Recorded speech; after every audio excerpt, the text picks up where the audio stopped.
네, 금요일입니다. 11일 오전 경기 동탄에 LH 임대주택을 방문한 문재인 대통령의 이목이 쏠려 있었습니다. 정치권 안팎으로는 많은 설전이 오고 갔고요. 그중에서도 유승민 전 의원과 SNS 공방으로 주말을 뜨겁게 달구셨던 분입니다. 서울 강북을 더불어민주당 박용진 의원 연결돼 있습니다. 의원님 안녕하십니까? 네, 안녕하세요. 박용진입니다. 네, 자 지난 토요일 이 유승민 전 미래통합당 의원의 발언을 비판하셨어요. 유승민 전 미래통합당 의원이 네가 가라 공공임대 이런 취지의 발언을 하셨는데 그 비판의 배경부터 먼저 말씀해 주시죠. 유승민 의원은 대선 주자이셨고 또 대통령에 나서려고 하시는 분이잖아요. 네. 근데 이제 이런 분이 공공임대 주택 정책을 내 집 마련의 꿈을 포기하는 거다 이렇게 말씀하신 것은 심각한 정책 무지이거나 혹은 정책 왜곡이다 이렇게 생각을 합니다. 네. 그때 문재인 대통령께서 방문한 동탄 그 임대아파트 단지도 역시 박근혜 대통령이 했었던 행복주택 정책을 이어받아서 했던 것 아니겠습니까? 네네. 그런데 대한민국 헌법 35조 3항에 있는 국민의 쾌적한 주거를 보장하기 위한 국가의 역할, 네. 이거를 이전 정권이든 지금 정권이든 계속 유지해서 하고 있는 건데, 네. 이런 정책을 본인의 공약에도 담아놓고는 이제 와서 그거는 내 집 마련의 꿈을 포기하라는 거다라는 식으로 일부러 그렇게 얘기하는 건 네네. 심각한 정책 왜곡이기 때문에 국가 지도자가 되겠다는 분의 자세가 아니다. 저는 이 부분도 사과해야 된다고 생각을 하고요. 네네. 더 심각한 건 본인이 네가 가라 공공임대 이렇게 이야기한 바로 그 임대 아파트에 네. 지금도 157만 호, 네. 약 한 500만 명 가까운 사람들이 살고 있는 것 아닙니까? 그렇죠. 거기 살고 있는 사람들, 거기에서 엄마와 아이들이 밥을 지어 먹고 또 노부부가 삶을 이렇게 서로 따뜻하게 이어가고 있는 그 주택에 살고 있는 사람들을 비하해 버리신 거예요. 네. 예전에 국민의힘에 소속되어 계신 정태욱이라고 하는 국회의원께서 이부망천이라고 하는 말을 네. 써서 국민들한테 상처를 주셨거든요. 그렇죠. 사과까지 했습니다. 네. 저는 이게 유승민판 이부망천이지 이게 뭐가 다르냐고 이런 생각을 하고요. 네. 임대주택에 살고 있는 500만 명에 가까운 우리 국민들, 네. 임대아파트에, 그리고 또 100대 1의 그 경쟁률 속에서도 거기에 입주를 희망하고 있는 대기자들인 우리 국민들을 비하하고 모욕한 거라고 저는 생각을 합니다. 이거는 정말로 국가 지도자로서의 자격이 없기 때문에 저는 이 부분도 사과하셔야 된다고 생각을 합니다. 네. 거기에 정말 지금 사람이 살고 있잖아요. 우리 국민들이. 네. 맞습니다. 근데 그런 식으로 다주택자인 유승민 의원은 그 공공임대주택의 그 실효성 또 거기에 절박함 이런 것들을 이해 못 하시는지 모르겠는데 네. 저는 엄청난 정치적 실수라고 생각을 하고요. 네네. 그 부분에 대해서 정식으로 사과하시기를 기대하겠습니다. 천진난만한 아이들도 사실 이 공공임대주택에 거주하는 걸 비하하고 놀리는 일들이 뉴스로도 보도가 됐는데 정치인들이 또 이런 취지의 이 발언 참 문제가 있다라는 지적 해주셨습니다. 그 사람이 살고 있다라는 표현은 사실 굉장히 기본적이고 또 헌법에 기반한 인식인데 또 이 정부의 비판적인 여론을 주장하시는 분들은 사람이 살고 있는 게 아니라 갇혀 있다. 왜냐하면 이 집값 안정이라든지 더 좋은 집을 마련하기 위한 기반으로서 임대주택이 의미가 있느냐 이런 비판도 해요. 이 부분들은 어떻게 좀 반박하시겠습니까? 저는 그 의견에 대해서 그러니까 조은찬 씨가 그런 표현을 네. 저한테 하셨던데요. 다르지 않다 저하고. 네네. 그러니까 조은찬 씨도 본인의 경험 좋았다. 공공임대주택에서 살았던 본인의 경험을 좋았다고 표현을 하시잖아요. 네네, 그랬죠. 그런데 중요한 건 뭐냐면 집값 안정과 공공임대 정책 이 두 개는 국민 주거권 보장의 두 바퀴 정책이자 아까 말씀드렸던 헌법의 35조 3항이 네. 명시한 국민 주거 안정의 쌍두마차인 거거든요. 네. 그러니까 조은산 씨 경험처럼 그 임대 아파트조차 그 기회를 갖지 못한 국민들도 많고 네. 거기에 살고 싶은 국민들도 많고 살고 계신 국민들도 많은데 이 임대주택을 통해서 일정한 자산 축적도 하고 주거 안정의 사다리를 이용해서 하시는 네. 분들 필요하다고 보고요. 그리고 당연히 집값 안정이라고 하는 부동산 시장의 안정 정책도 같이 펼쳐나가야 되는 거지 그것이 서로 상반되거나 대립되는 건 아니라고 말씀드리고 싶습니다. 네, 자, 사는 곳 그리고 사고 팔 때 살 곳 이 두 가지 의미가 다 있다 이런 의미로 말씀하셨는데 이 부동산 정책이 사실 현 정부에서는 좀 부담이 많습니다. 시장 자체가 통제가 안 되고 있는 상황이고 서울, 부산 재보궐 선거도 지금 부동산 이슈가 좀 부각되고 있거든요.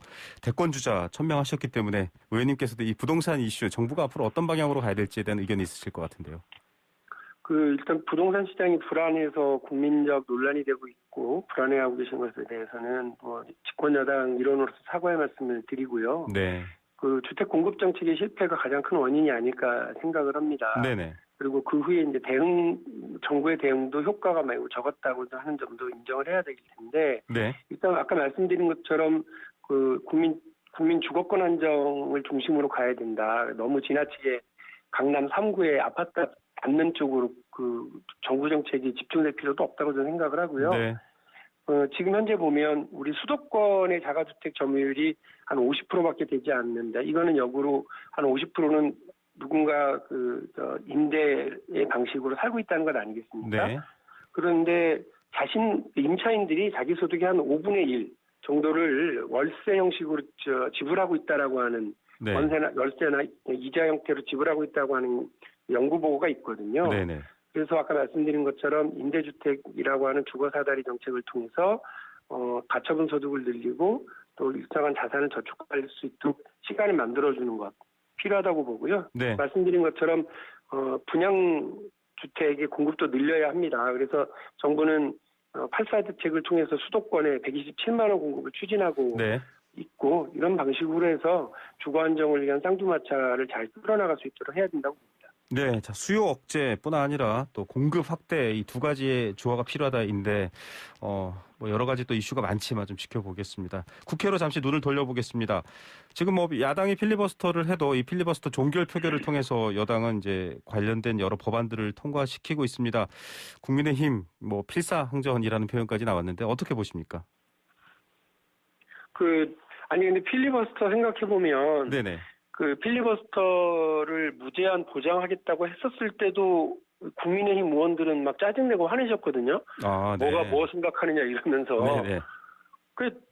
이분들도 혹시 무제한 토론에 어떤 효과가 없기 때문에 토론 종결을 내심 바라고 계셨던 건 아닌지 이런 생각도 있고요. 아, 네.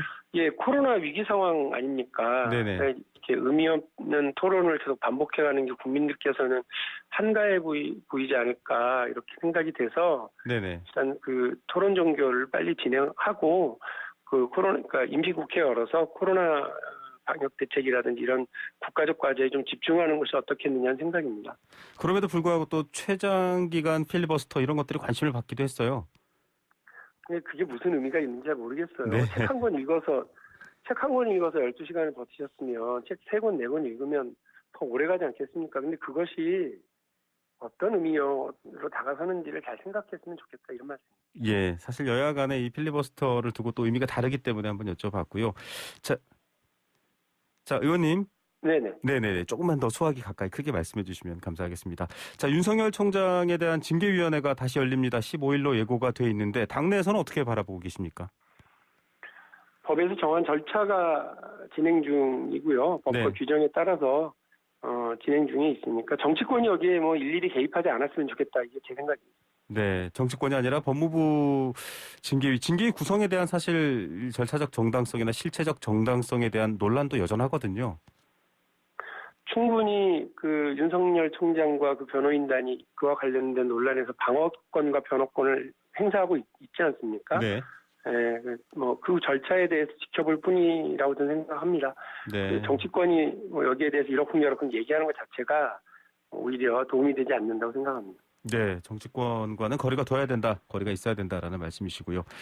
대선 출마의 뜻을 비치셨습니다. 세대 교체가 아니라 시대 교체가 필요하다. 사실 의원님께서는 좀 X세대로 분류가 되고 있더라고요. 이 시대 교체를 포함해서 이 결정된 이유, 배경 좀 말씀해 주시겠습니까? 대선 출마에 대한 고민은 되게 오래 동안 했고요. 네. 정치가 너무 낡고 뒤처져 있다. 그래서 싹 바뀌어야 된다서 그렇게 생각을 합니다. 네. 그러면 뭐 젊고 정직한 이런 사람들이 먼저 용기를 내야 된다고 생각을 하고요. 근데 저나 우리 부모님 세대에게는 미래에 대한 희망이 있었거든요. 열심히 일하면 더 잘 살 수 있다. 근데 우리 2030 청년 세대들에게 그런 희망이 있냐, 대한민국 현재. 네. 대한민국의 역동성이 사라지고 있다고 하는 위기감이 우리 사회를 짓누르기 시작을 했고, 2030 세대는 부모 세대보다 더 잘 살지 못하는 첫 세대가 되지 않을까 하는 우려들이 있습니다. 네. 이 역동성이 사라지는 이유는 기득권 세력이 대한민국이 그냥 지금 이대로 그냥 갔으면 좋겠다. 네. 그냥 정치에 머물렀으면 좋겠다라고 하는 그런 기득권 세력들이 사회 곳곳에 있기 때문인데요. 네. 우리 사회 기득권에 맞서서 변화를 이야기할 수 있는 용기 있는 정치인이 필요하다고 한다면 네. 저는 제가 그 역할을 자임해 볼 생각이 있고요. 네. 2030 세대가 그리고 우리 청년 세대가 희망으로 가슴이 두근두근한 대한민국을 만들어내는 데 앞장서보고 싶습니다. 예. 자목 기득권을 상대로 많은 이야기들을 했기 때문에 소신파 의원 이런 평가도 따라오고 또 여러 가지 진보 정당의 경험도 있으신데 지금은 사실 진보 정당과 여당의 관계가 조금 불편합니다. 특히 이 공정거래법에서 전속고발권 후퇴했거든요. 이런 부분들에 대한 좀 안타까운 또 따가운 질타도 있는데 어떻게 답변하시겠습니까?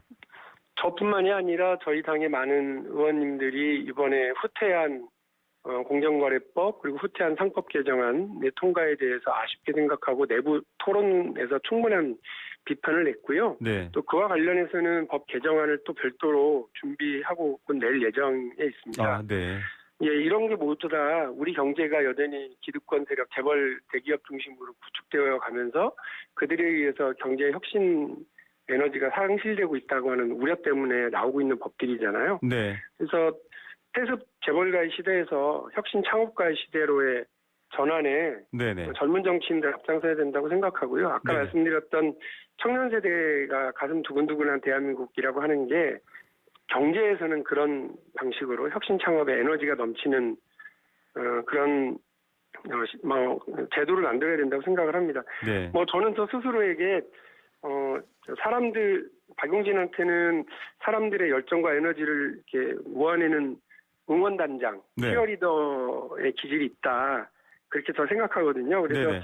한국 정치가 새로운 에너지를 좀 뿜어낼 수 있도록 네. 앞장서서 역할을 해야 되겠다. 필요한 목소리를 내야 되겠다. 이렇게 생각하고 있습니다. 네, 응원단장의 역할을 자임했습니다. 지금 사실 부동산 관련해서 앞에 먼저 얘기를 나눴고 또 정치권의 이야기들까지 시작해서 또 여러 얘기를 했는데 코로나19 상황이 굉장히 심각합니다. 응원단장 역할을 자임하셨는데요. 정치권에서도 좀 리더십을 보여야 될 텐데 마지막으로 한번 정리 말씀해 주시죠. 저는 전에 아까도 말씀드렸습니다만 재벌개혁 경제민주화로 경제 문제에 어떤 개혁적인 목소리를 내왔고요. 네. 또 교육개혁과 관련해서도 또 사회개혁과 관련해서 여러 목소리를 내왔습니다. 네. 앞으로도 정치권에서는 그런 개혁과 변화, 역동성 이런 것들을 보여줄 수 있는 모습들이 필요한데 네. 정부 여당이 그런 변화의 목소리와 계기를 만들어내는데 앞장서고 또 먹고사니즘이라고 하는 민생 제일주의 앞세우는 정치인으로서 역할 계속해서 노력하고 강화해 가겠습니다. 네, 오늘 말씀 여기까지 듣겠습니다. 감사합니다. 네, 고맙습니다. 네, 더불어민주당 박용진 의원이었습니다.